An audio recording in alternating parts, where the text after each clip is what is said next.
Hi, artists! Welcome to another week. We have another week in the second quarter coming up here, and quarter two is a little bit crazy because of all these holidays going on. But it's going to be a really fun one with us together.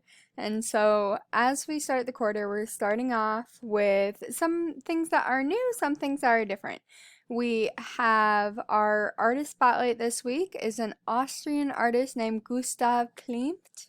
He works a lot with shapes, which is why I want to highlight him. This semester, we're going to be focusing a lot on international artists, so getting out of America and getting to know what other people are good at besides just us. And we are also getting to know the elements more line, shape, value, color. You guys are really good at that one now. Texture, and space. So we've done a lot of color, but I want to go back and do some of the others we may have forgotten. So this is going to be the quarter where we're going to talk a lot about value and form, which is 3D objects, how to make something look 3D by shading it light to dark. Anyway, I'm getting ahead of myself. This week you are going to be sketching not on Monday because it's Columbus Day, so no sketch. Tuesday is Dune, Wednesday is Armor, Thursday is Outpost. Outpost is like a deserted location on the edge of society, so think like abandoned buildings, a little spooky, a little scary, and Skeleton. Um, that's just a refresher of what we're doing this week. I accidentally went over that in the previous slide.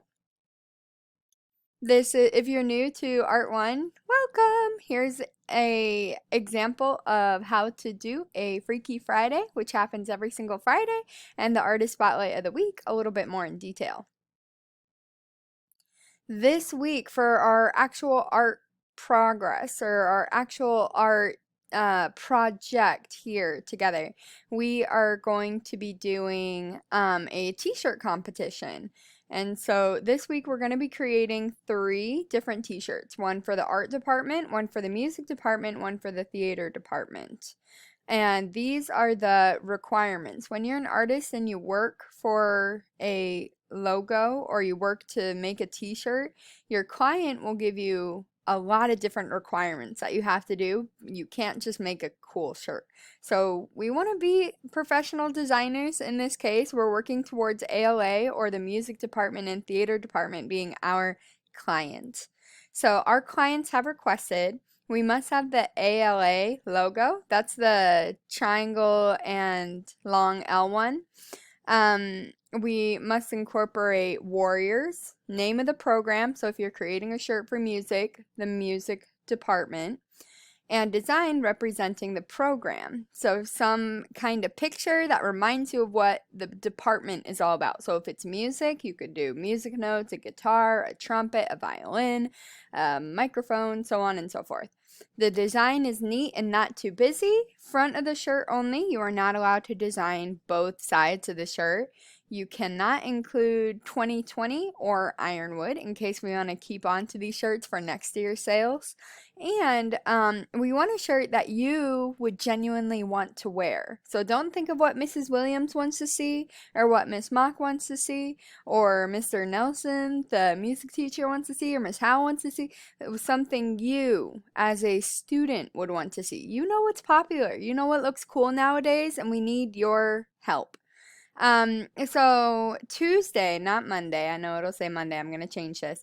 You are going to begin designing thumbnails. Thumbnails are baby sketches of what your final design is going to look like. So 2 baby sketches for art, 2 baby sketches for music, and 2 baby sketches for theater. This shouldn't take you more than 2 to 3 minutes per each shirt. So do not spend hours and hours and hours on this worksheet. Where you want to spend hours and hours and hours is this down here. That's your Wednesday and Thursday where you finalize 1 music shirt, 1 theater shirt, 1 t-shirt for art. So it's 3 t-shirts in general. And so I want to go over some do's. This is a shirt that I quickly threw together. Did not take me more than 20 minutes. Here we go. You want to draw something simple. All right, don't go too complicated because a t-shirt company isn't going to print that very well. you want to carefully consider how big your letters are going to be. I want you actually thinking about the letters and what type of font goes on your shirt. And make sure you're gonna color in your design. And when I say color in your design, so I added a don't over here. And it's a great shirt, don't get me wrong, just it wouldn't print well onto a actual t-shirt. It would print sort of wonky, it would be weird placement. So anyway, don't draw me something too complicated. This way too complicated. Lots of shading. This one over here, not so much shading.